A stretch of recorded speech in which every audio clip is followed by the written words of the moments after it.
हैं राजस्थान की, लेकिन उसके किलों या महलों की नहीं, बल्कि उसकी आत्मा की, उसकी भाषा की। एक ऐसी भाषा जिसका इतिहास बहुत ही शानदार है, पर आज उसकी अपनी ही एक अजीब सी कहानी है।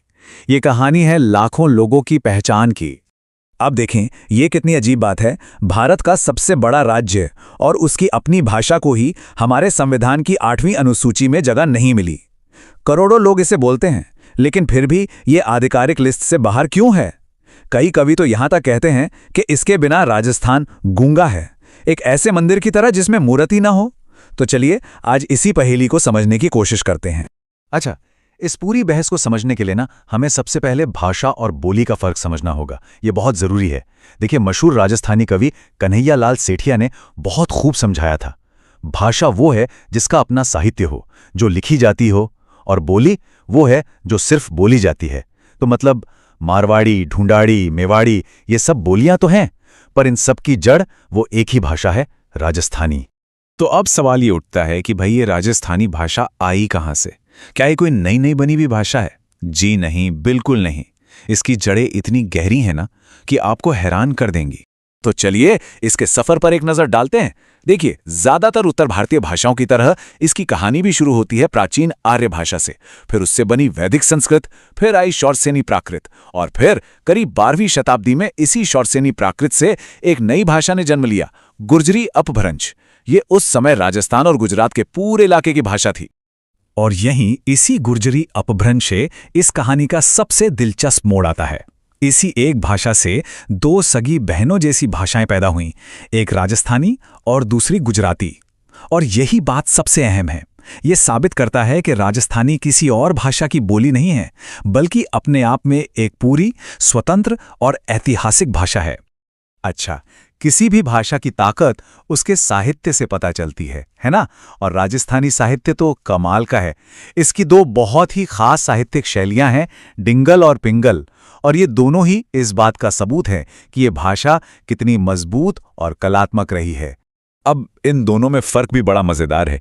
एक तरफ है डिंगल, ये पश्चिमी राजस्थान की पहचान है, एकदम खालिस शुद्ध राजस्थानी। इसमें आपको वीरों की कहानियां, युद्ध का जोश, वो सब मिलेगा। और दूसरी तरफ है पिंगल, जो पूर्वी राजस्थान की बोली है। ये थोड़ी नरम है, ब्रज भाषा का असर है इस पर। इसमें भक्ति और प्रेम की बातें ज्यादा होती हैं। डिंगल का तेवर कैसा होता है, ये समझने के लिए बस एक दोहे का भाव सुनिए। इसमें कहा गया है कि एक माँ अपने बेटे के जन्म पर उतनी खुश नहीं होती जितनी खुशी उसे तब होती है जब उसका बेटा देश के लिए शहीद हो जाता है। सोचिए, कितना गहरा जज्बा है। यही है डिंगल की असली आत्मा। तो ये तो हुई इतिहास की बात। चलिए अब इतिहास से निकलकर आज के राजस्थान में आते हैं और देखते हैं कि ये भाषा आज कितने अलग अलग रंगों में, कितने अलग अलग रूपों में जिंदा है।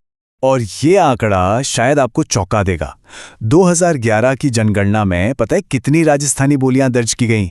एक दो नहीं, 10-20 नहीं, पूरी 71। जी हाँ, 71 अलग अलग बोलियां। ये दिखाता है कि ये इलाका भाषा के मामले में कितना अमीर है। अब इन 71 में से चलिए कुछ खास बोलियों से मिलते हैं। सबसे पहले मारवाड़ी, जिसे एक तरह से स्टैंडर्ड राजस्थानी माना जाता है। फिर है जयपुर वाली ढूंढाड़ी, जो अपने 6 शब्द के लिए जानी जाती है। मेवाती है, जो राजस्थानी और हिंदी के बीच पुल का काम करती है। फिर है वागड़ी, जिसे भीली बोली भी कहते हैं। और कोटा बूंदी इलाके की हाड़ौती। हर बोली की अपनी खुशबू है, अपनी एक अलग पहचान है। तो इतिहास देख लिया, विविधता देख ली।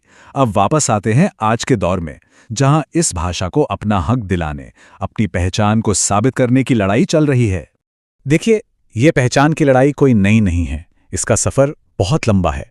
सोचिए, 778 ईस्वी में ही इसे मरू भाषा का नाम मिल गया था। फिर 1912 में भाषाविद जॉर्ज ग्रियर्सन ने साइंटिफिकली इसे राजस्थानी नाम दिया, और आज इतने सालों बाद भी ये भाषा संविधान में अपनी जगह मिलने का इंतजार कर रही है। और एक और कमाल की बात सुनिए, जो साबित करती है कि ये सिर्फ एक बोली नहीं है। इसकी अपनी एक लिपि भी थी, जिससे मुड़िया या महाजनी कहते थे। और इसे बनाया किसने था? अकबर के मशहूर मंत्री टोडरमल ने, ताकि हिसाब किताब तेजी से हो सके। इसमें बिना पेन उठाए अक्षरों को मोड़ मोड़ कर लिखा जाता था। कितनी एडवांस सोच थी। तो आखिर में सवाल यही बचता है कि जब किसी की मातृभाषा को, उसकी अपनी आवाज को अनसुना कर दिया जाता है, तो दांव पर क्या लगता है? सिर्फ कुछ शब्द नहीं, दांव पर लगती है एक पूरी संस्कृति, उसका हजारों साल का साहित्य, उसकी पहचान। जैसा कि एक कवि ने क्या खूब कहा है, मायड़ भाषा रे बिना क्या राजस्थान। मतलब अपनी माँ की भाषा के बिना राजस्थान का मतलब ही क्या है? ये एक सवाल है जो आज भी जवाब का इंतजार कर रहा है।